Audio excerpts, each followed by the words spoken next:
Bye. Bên. Ừ? Bẹ. Bye. Mâm. Mầm tật á? Mầm tật bà gì tật ở nào con á? Ôn nước bà đấy bò. Nước bà ạ. Đây bà thưa ca của nước bà đấy. Hả? Nước bà đấy.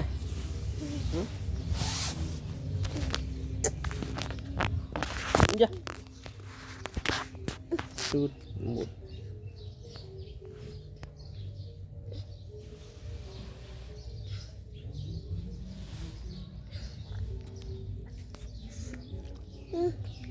Beli kamera nih? Ba.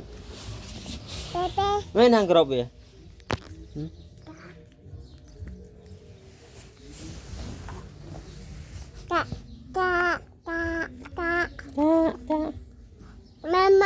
Mama mak, mama mak. Mama mak của nó.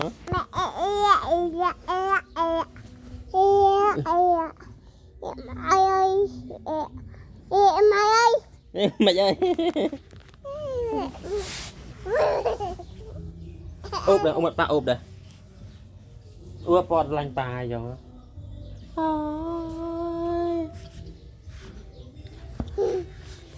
Bye co. Ba mươi nữa. Ini là trend nào.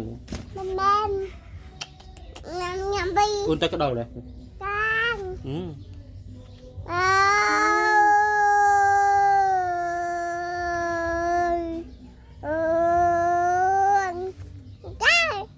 Cho hả? Cho mà hả?